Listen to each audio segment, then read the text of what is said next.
Hello students, I am Hardik Sheta from Saraswat international academy Vapi. आज हम standard 12 subject physics chapter number 4 moving charges and magnetism को आगे बढ़ाते हैं। तो आज हम कुछ एग्जांपल्स का सॉल्यूशन देखने वाले हैं। एग्जांपल 4.1 से स्टार्ट करके 4.7 तक। ठीक है, चलो तो स्टार्ट करते हैं। एग्जाम्पल 4.1 से, अ स्ट्रेट वायर ऑफ मास 200 ग्राम। ठीक है, मैं यहाँ पे डिटेल लिख रहा हूँ। मास कितना है 200 ग्राम, मतलब 0.2 kilogram, and length 1.5 metre. Length है 1.5 metre. Carries a current of 2 ampere. Electric current की वैल्यू है 2 ampere. It is suspended in mid-air by a uniform horizontal magnetic field B. What is the magnitude of magnetic field? आपको सिर्फ magnitude find करना है। ठीक है, एकदम easy है कि नीचे की ओर फोर्स लग रहा है mg। तो अगर ये हवा में सस्पेंड कर सकता है तो exact equal force opposite direction में लगना चाहिए, और वो फोर्स कौन प्रोवाइड करेगा? Magnetic field.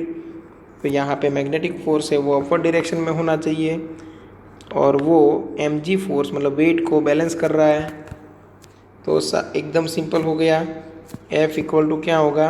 mg। Magnetic force equal to mg बनेगा। अब करंट कैरिंग वायर के ऊपर फोर्स कौन सा लगेगा? मैग्नेटिक फोर्स, और मैग्नेटिक फोर्स की वैल्यू क्या होगी? ILB इक्वल टू क्या करोगे यहाँ पे आप? mg। मैग्नीट्यूड चाहिए मैग्नेटिक फील्ड का, तो mg डिवाइड बाई क्या करना है? I into L। 0.2 into 9.8 divide by current है 2 एम्पियर और ये है 1.5। तो ये आंसर आ गया 0.65 टेस्ला। ओके, एकदम इजी है। सेकेंड क्वेश्चन देखो,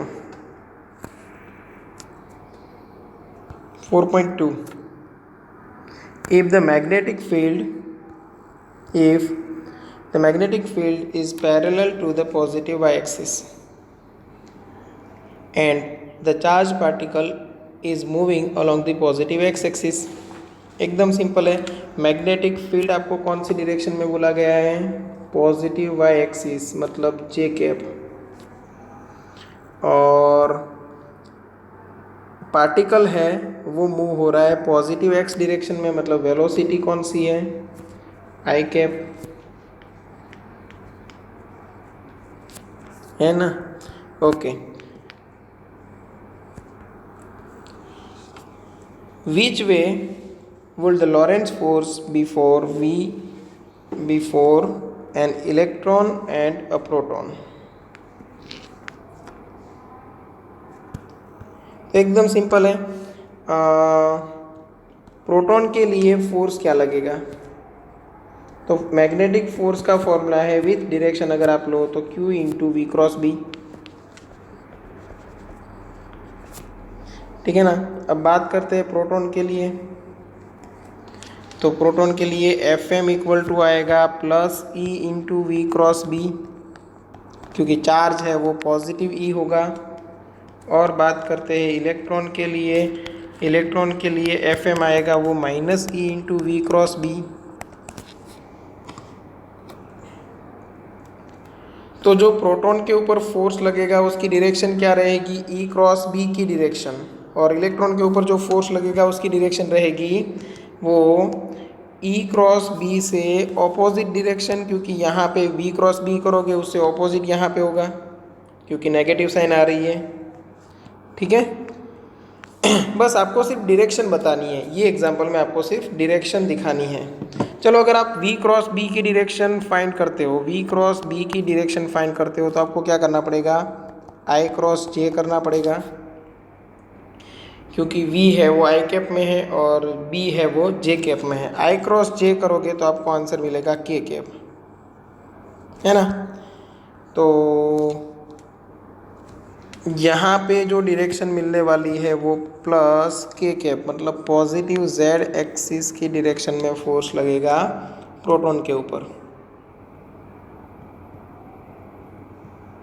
ओके, और इलेक्ट्रॉन के ऊपर फोर्स लगेगा वो नेगेटिव जेड एक्सिस के डायरेक्शन में, क्योंकि नेगेटिव ऑफ के कैप आएगा। के कैप किसकी डायरेक्शन है, वी क्रॉस बी की, वो तो हमने यहाँ पे लिख दी, और ये नेगेटिव डायरेक्शन वो यहाँ पे लिखी। ठीक है, चलो, और आप यही चीज़ स्क्रू रूल की हेल्प से या राइट एंड थंब रूल की हेल्प से भी फाइंड कर सकते हो। ओके, चलो नेक्स्ट क्वेश्चन पे आते हैं।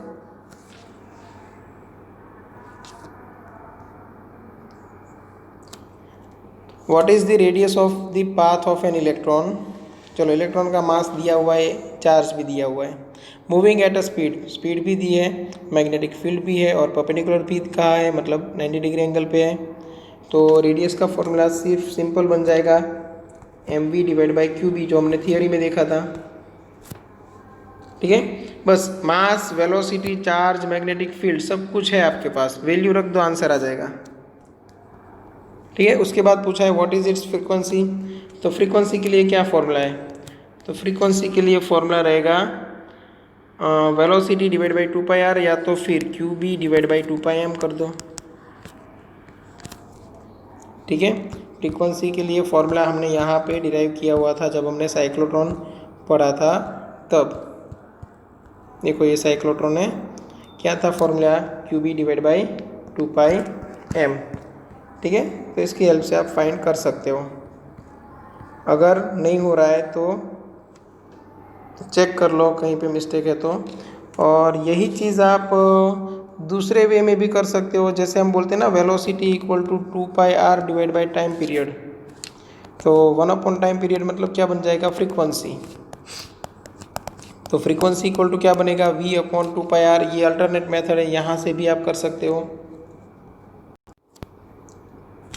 तो बस फॉर्मूला में वैल्यू मुक दो, आंसर रख दो, आंसर आ जाएगा। ठीक है, फॉर्मूला में वैल्यू रख दो, आंसर आ जाएगा। Calculate its energy in kilo electron volt.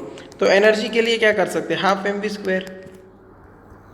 अब वो जो भी आप वैल्यू रखोगे आपका आंसर आएगा जूल में, फिर ई से डिवाइड कर दो तो इलेक्ट्रॉन वोल्ट में, और 1000 से डिवाइड कर दो तो किलो इलेक्ट्रॉन वोल्ट में। ठीक है, और ये आपको आता है। अगर कोई डाउट है तो फिर कांटेक्ट कर लेना। 2.5 किलो इलेक्ट्रॉन वोल्ट आंसर आएगा। Clear, okay. नेक्स्ट क्वेश्चन देखते हैं, एग्जाम्पल 4.4। अ साइक्लोट्रॉन ऑसिलेटर फ्रीक्वेंसी। चलो, ऑसिलेटर फ्रीक्वेंसी कितनी है, 10 मेगाहर्ट्ज, मतलब 10 × 10⁶ हर्ट्ज।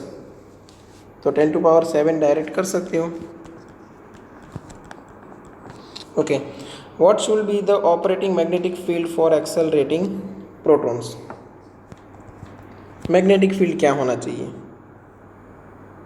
उसके बाद if the radius of its dees is 60 centimetre, what is the kinetic energy of the proton beam produced by the accelerator. ठीक है, मतलब आपको रेडियस भी दिया हुआ है 60 सेंटीमीटर, 0.6 मीटर, और काइनेटिक एनर्जी आपको फाइंड करना है। एकदम सिंपल है, सिर्फ फॉर्मूला में वैल्यू ही डालनी है। सपोज फ्रीक्वेंसी दिया है तो फ्रीक्वेंसी का फॉर्मूला क्या, क्यूबी डिवाइड बाई 2πm। आपको मैग्नेटिक फील्ड चाहिए तो 2πm × f divide by QB. Sorry, Q तो आपने ले लिया ना अलग से, तो 2πm × f डिवाइड बाई क्या करना है, क्यू। वैल्यू रख दो, आंसर आ जाएगा। ये एक पार्ट हो गया। और काइनेटिक एनर्जी का फॉर्मूला क्या था, के मैक्स, मैक्सिमम काइनेटिक एनर्जी के साथ वो पार्टिकल बाहर निकल रहा था, और वो फॉर्मूला क्या था, तो मैक्सिमम काइनेटिक एनर्जी के लिए हमने यहाँ पे साइक्लोट्रॉन में फॉर्मूला डिराइव किया था, Q² B² R² divide by 2m। Q² B² R² divide by 2m। ठीक है, तो वो यहाँ पे हम कॉपी कर लेते हैं, Q² B² R² divide by 2m। बस इसमें वैल्यू रख दो, आपका आंसर आ जाएगा। क्लियर। क्यू की जगह पे क्या रखना है, ई की वैल्यू, क्योंकि यहाँ पे प्रोटॉन है, मैग्नेटिक फील्ड आपको यहाँ पे मिल जाएगा, रेडियस दी हुई है, मास ऑफ प्रोटॉन आपको पता है, मतलब सभी वैल्यू आपको पता है, तो के मैक्स आपको मिल जाएगा। ओके। और इन मेगा इलेक्ट्रॉन वोल्ट का है, मतलब आपका जो आंसर आएगा वो जूल में आएगा, उसको 1.6 इंटू 10⁻⁻19 से डिवाइड करो तो इलेक्ट्रॉन वोल्ट में आएगा, और 10⁻6 से डिवाइड कर दिया तो मेगा इलेक्ट्रॉन वोल्ट में आंसर आएगा। मतलब आपका जो ये कैलकुलेशन से जो आंसर आए उसमें भी आपको डिवाइड बाई ये करना पड़ेगा, तब आपका आंसर आएगा मेगा इलेक्ट्रॉन वोल्ट में। ठीक है, तो नियरली 7 मेगा इलेक्ट्रॉन वोल्ट आपका आंसर आना चाहिए। ओके, नेक्स्ट क्वेश्चन देखते हैं 4.5। An element delta L equal to delta X I cap. देखो आपको बोला गया है delta L vector equal to delta X I cap is placed at the origin and carries a large current I equal to 10 ampere. Current कितना है, 10 ampere. What is the magnitude of field on y axis at a distance of 0.5 metre. Distance कितना है, 0.5 metre. और delta x equal to आपको क्या बोला गया है, 1 सेंटीमीटर। तो ये 1 सेंटीमीटर इंटू आई कैप होगा, तो ये 10⁻⁻2 आई कैप सेंटीमीटर लिख सकते हैं हम। मैग्नीट्यूड ऑफ मैग्नेटिक फील्ड चाहिए, मतलब डीबी।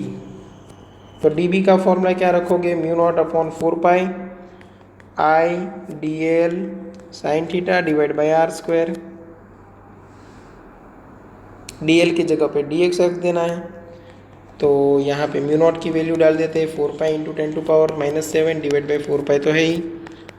करंट है वो 10 एम्पियर है, और डी एल की वैल्यू आपको क्या दी हुई है, 10⁻⁻2। और साइन थीटा क्या है, तो समझो कि यहाँ पे ये करंट है और ये रेडियस मतलब सॉरी डिस्टेंस का वेक्टर है, पोजीशन वेक्टर। उन दोनों के बीच में एंगल कितना है, 90 डिग्री। ठीक है ना, तो साइन थीटा की जगह पे आएगा साइन 90। साइन 90 तो 1 हो जाएगा, डिवाइड बाई आर डिस्टेंस कितना है, 0.5। तो यहाँ पे आपको करना है 0.5 स्क्वायर। ये 4π कैंसिल आउट होगा। ठीक है, जो बाकी जो बच रहा है उसमें कैलकुलेट कर लो आप, और आपको आंसर मिलेगा 4 इंटू 10⁻⁻8 टेस्ला। मैग्नीट्यूड यहाँ पे पूछा है, सिर्फ डायरेक्शन पूछी नहीं है, इसलिए यहाँ तक रखोगे तो भी चलेगा। अगर डायरेक्शन पूछे तो फिर आप अपने हिसाब से फाइंड कर सकते हो, क्योंकि आपको करना क्या है, आइडियल। अब आइडियल की डायरेक्शन क्या है, यहाँ पे ये पी पोजीशन पे देखना है आपको, जहाँ पे मैग्नेटिक फील्ड फाइंड करते हो वहाँ पे। तो आइडियल की डायरेक्शन ये है, और रेडियस मतलब जो पोजीशन वेक्टर है उसकी डायरेक्शन ये है। तो आपको आइडियल क्रॉस आर करना है, मतलब अपवर्ड डायरेक्शन, बाहर की ओर आता हुआ मैग्नेटिक फील्ड मिलेगा। तो मैग्नेटिक फील्ड है वो कौन सी डायरेक्शन में आएगा, पॉजिटिव जेड एक्सिस पे आएगा, पॉजिटिव जेड एक्सिस की ओर आएगा, मतलब बाहर निकल रहा है मैग्नेटिक फील्ड। देखो आपको क्या करना है, अपनी फिंगर्स ये डायरेक्शन से ये डायरेक्शन में घुमानी है। ठीक है, ऐसे अपनी फिंगर्स घुमाओ तो जो आपका थंब है वो बाहर की ओर पॉइंट करेगा। क्लियर, ये हो गया एग्जाम्पल 4.5 का सॉल्यूशन। अभी देखते हैं 4.6। A straight wire carrying current 12 ampere.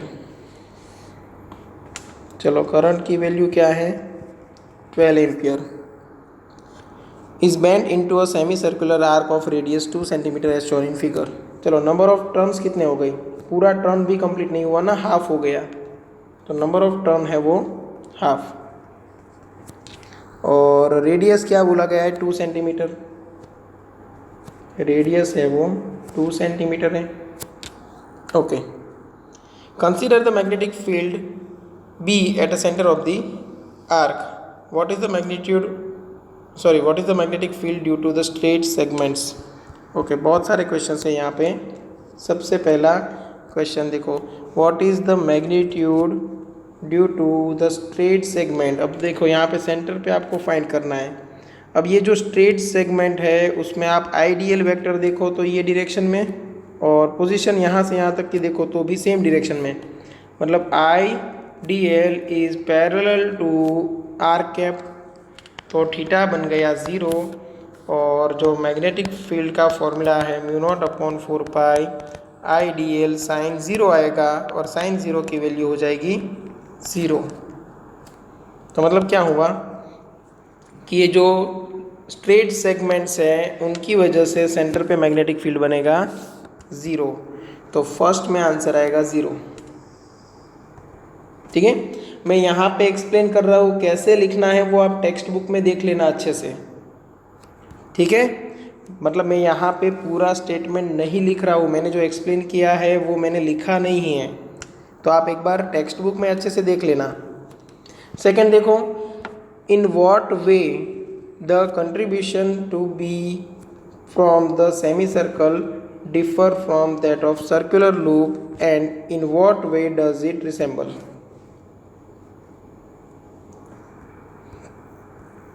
ठीक है, तो सेमी सर्कुलर आर्क के लिए क्या होगा समझो, तो मैग्नेटिक फील्ड है वो जो पहले मिलता था μ0 NI डिवाइड बाई 2R, उसमें n इक्वल टू 1 था, तो कुछ इस तरह मिल रहा था। अभी n की जगह पे हाफ कर दो तो जो b डैश है वो क्या बन जाएगा, हाफ हो जाएगा। इसीलिए लिखा है देखो, for all segments of the circular arc DL cross R are all parallel to each other in such contributions add up in magnitude, hence direction of B for a semicircular arc is given by the right hand rule and magnitude is half that of a circular loop, thus B is आपको दिया हुआ है 1.9 something, but यहाँ पे आपको calculate करके दिखाना है। मतलब जो स्टेटमेंट लिखे हैं वो लिख लो और मैग्नीट्यूड यहाँ पे आप दिखाओ। किसकी वजह से ले रहे हो आप, सेमी सर्कुलर आर्क की हेल्प से। मैग्नेटिक फील्ड क्या मिलेगा, तो μ0 NI divide by 2R formula use करो। यहाँ पे हम रेडियस को कैपिटल R बोल देते हैं। ठीक है, अब μ0 N की जगह पे 1/2 डिवाइड बाई 2R, तो ये बन जाएगा μ0 I डिवाइड बाई 4R। बस इसमें वैल्यू डाल दो, आपका आंसर आ जाएगा 1.9 इंटू 10⁻⁴ टेस्ला समथिंग। ठीक है, would your answer be different if the wire were bent into a semi circular arc of the same radius but in the opposite way. तो answer में सिर्फ डायरेक्शन चेंज होगी। देखो first में जो magnetic field है उसकी डायरेक्शन मिलती थी, आप उंगलियां घुमाओ करंट की डायरेक्शन में, आपको यहाँ पे मिलेगा इनवर्ड, और यहाँ पे इस डायरेक्शन में उंगलियां घुमाओ तो जो आपका थंब है वो बाहर की ओर आएगा, राइट हैंड का ही यूज़ करना है, यहाँ पे आउटवर्ड, बस सिर्फ डायरेक्शन चेंज होगी। इसीलिए लिखा हुआ है कि same magnitude of B but opposite in direction to that in B. Okay,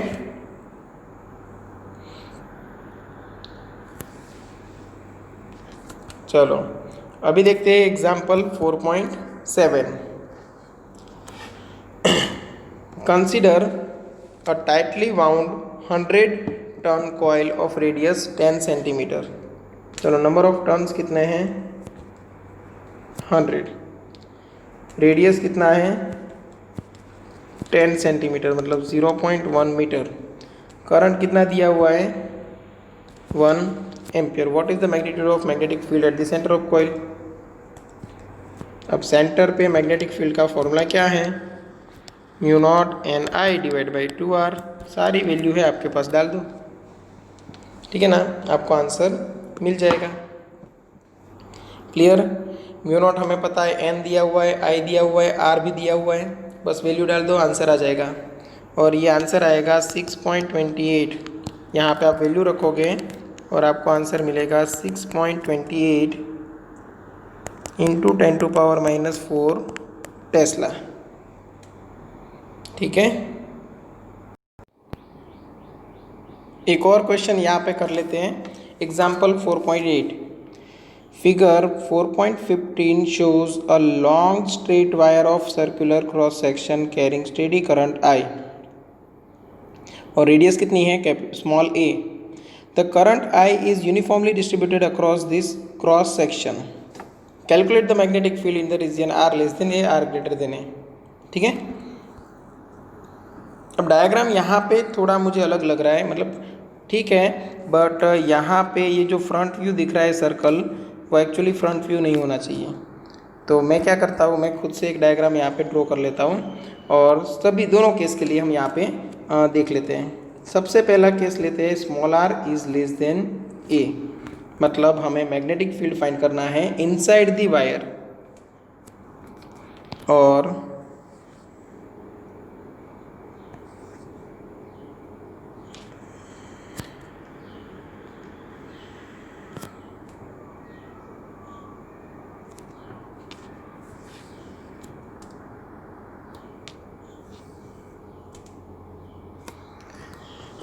ठीक है, ये मैंने थोड़ा ज़्यादा ही जूम कर लिया है वायर को, और ये एक्सिस है, ऐसा मान के चलते ये एक्सिस है। ठीक है, और हमें दिया हुआ है कि जो ये रेडियस है वायर की वो स्मॉल a है, मतलब यहाँ से यहाँ तक का डिस्टेंस ये स्मॉल a है। और कहीं पे इनसाइड द कंडक्टर एक पॉइंट है जहाँ पे मुझे मैग्नेटिक फील्ड फाइंड करना है। ठीक है, तो सपोज मान लेते हैं कि ये जो डिस्टेंस है वो स्मॉल r है, या तो r1 दे सकते हो नाम, टेक्स्ट बुक में डायग्राम में r1 नाम दिया है तो r1 भी नाम दे सकते हो। हम मान लेते हैं यहाँ पे स्मॉल r डिस्टेंस है। ठीक है, स्मॉल r डिस्टेंस पे एक पॉइंट है P जहाँ पे मुझे मैग्नेटिक फील्ड फाइंड करना है। अब एम्पियर सर्किटल लॉ का यूज़ करना है, एम्पियर सर्किटल लॉ का यूज़ करना है तो फिर हम क्या कर सकते हैं, हमें एक एम्पीरियल लूप लेना पड़ेगा। ठीक है, तो मैं क्या करता हूँ, यहाँ पे एक एम्पीरियल लूप ले लेता हूँ ऐसा सर्कुलर, और सर्कुलर ही क्यों सिलेक्ट कर रहा हूँ वो भी समझना है। ठीक है, क्योंकि उसके हर एक पॉइंट पे मैग्नेटिक फील्ड मुझे टेंजेंशियल डायरेक्शन में मिलेगा, कांस्टेंट मिलेगा।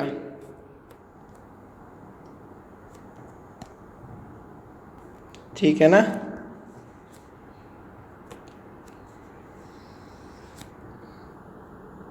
ये थोड़ा बड़ा हो रहा है, इसको निकाल देते हैं। चलो, ऐसा मैंने एक एम्पीरियल लूप ले लिया। ठीक है, अब ये एम्पीरियल लूप की खास बात क्या है कि यहाँ पे मैग्नेटिक फील्ड है वो टेंजेंशियल रहेगा, मैग्नेटिक फील्ड कांस्टेंट है, तो कैलकुलेशन एकदम इजी बन जाएगा। अब इतने छोटे से एरिया में से कितना करंट पास होगा वो हमें फाइंड करना है। टोटल करंट पास हो रहा है इसमें से I, है ना।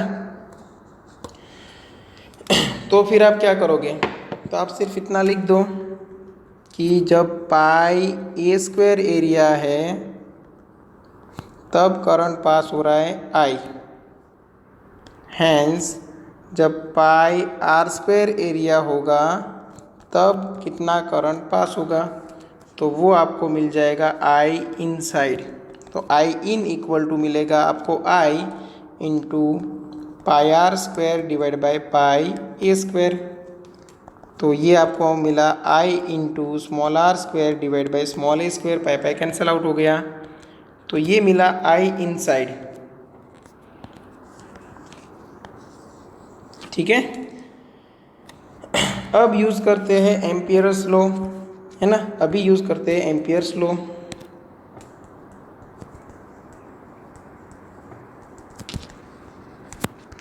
एम्पियर्स लॉ क्या है, integration of B dot D L is equal to mu naught into electric current, but कैसा लेना है, इनसाइड दी लूप, या फिर बोल सकते हो electric current enclosed bye loop.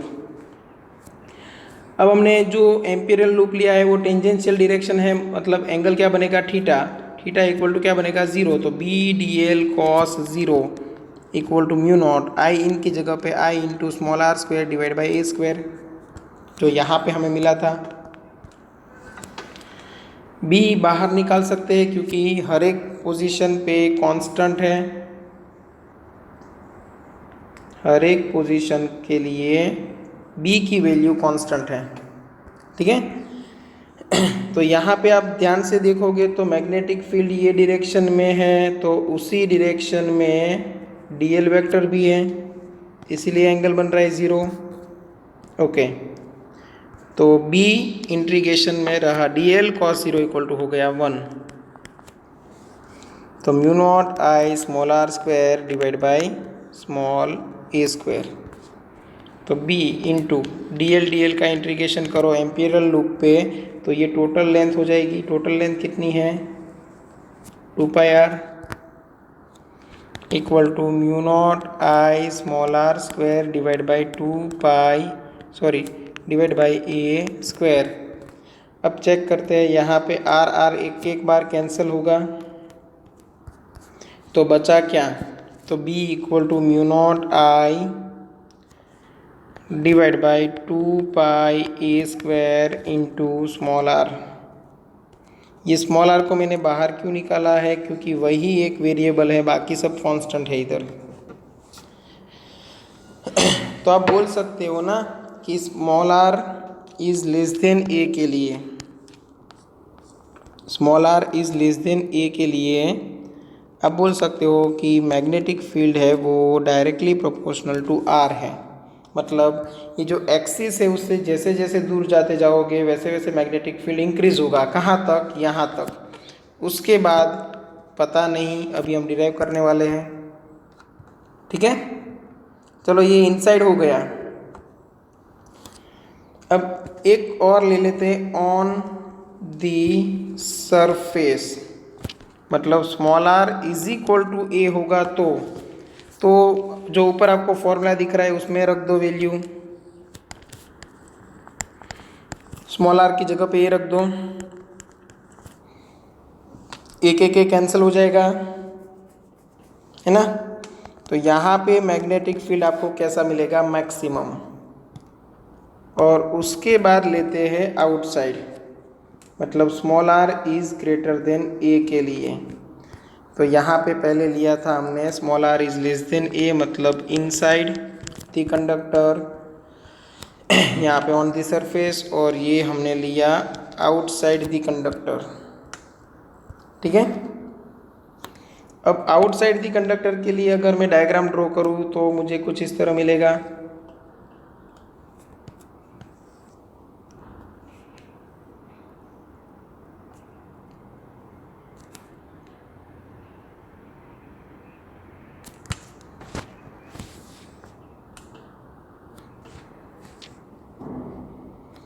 Okay, ये कंडक्टर है और इसमें से करंट पास हो रहा है आई, रेडियस हमें पता है। अभी मैंने ज़्यादा जूम करके नहीं देख रहा हूँ मैं, क्योंकि मुझे बाहर का पॉइंट लेना है, ठीक है। ये जो डिस्टेंस है मतलब रेडियस, वो आपको दिया हुआ है स्मॉल ए। एक्सिस से स्मॉल आर डिस्टेंस पे कोई एक पॉइंट है पी, एक्सिस से स्मॉल आर डिस्टेंस पे कोई एक पॉइंट है पी, जहाँ पे मुझे मैग्नेटिक फील्ड फाइंड करना है और वो आर डिस्टेंस पे है, ठीक है। तो मैं एम्पियरल लूप कुछ इस तरह पसंद करूँगा,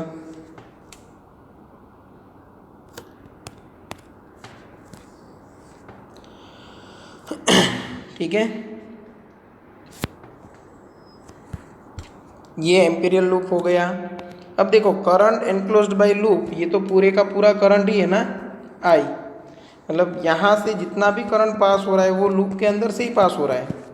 पहले ऐसा नहीं था, पहले क्या था, कुछ कुछ करंट अंदर से पास हो रहा था तो कुछ कुछ करंट बाहर से भी पास हो रहा था, इसलिए हमने अंदर का करंट अलग से फाइंड किया था। यहाँ पे ज़रूरत नहीं है अलग से करंट फाइंड करने की, ठीक है। चलो, तो यहाँ पे तो हम डायरेक्ट फॉर्मूला ही अप्लाई कर सकते हैं।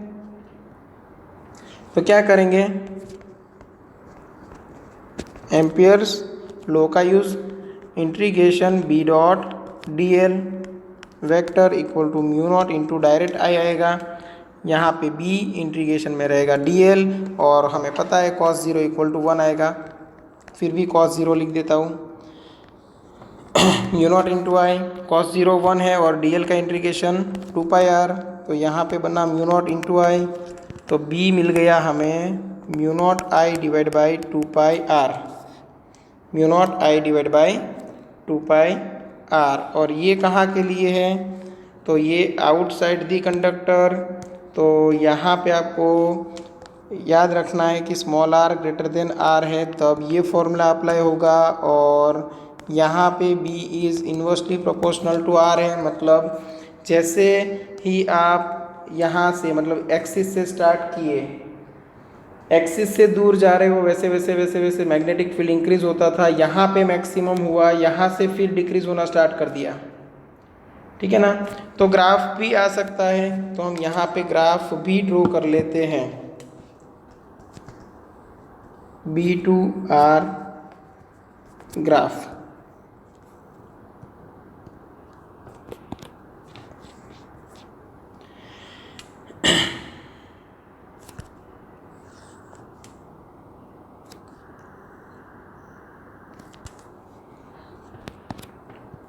तो यहाँ पे रख देते हैं small r distance, small r, और यहाँ पे magnetic field B। Small r क्या है, distance from axis, small r क्या है, डिस्टेंस फ्रॉम एक्सिस। तो आपको ये ग्राफ कुछ इस तरह मिलेगा, जो अंदर की साइड है वहाँ पे B is directly proportional to R, ठीक है, अंदर की side B is directly proportional to R, और बाहर की साइड है वो B is inversely proportional to R है। तो B is inversely proportional to R के लिए आपको ग्राफ कुछ इस तरह मिलेगा, ठीक है। और जो यहाँ पे है ये पॉइंट वो एग्जैक्ट सरफेस के ऊपर है, ये पॉइंट है वो एग्जैक्ट सरफेस के ऊपर है, मतलब small r equal to capital R के लिए, ठीक है। तो यहाँ पे B is directly proportional to R, यहाँ पे B is inversely proportional to R, और यहाँ पे B की वैल्यू है वो मैक्सिमम है, और वो कितनी होगी, mu naught I divide by 2 pi a जितनी, ये सरफेस पे, ठीक है, क्लियर। तो ये हो गया एग्जाम्पल 4.8 का सॉल्यूशन, ठीक है। तो अभी हमने 4.1 से लेके 4.8 तक का सॉल्यूशन देख लिया है। नेक्स्ट लेक्चर में आपको आगे की थियरीज मिल जाएगी और उसके बाद एग्जाम्पल्स, ओके। अगर कोई डाउट है तो कांटेक्ट कर सकते हो। Thank you.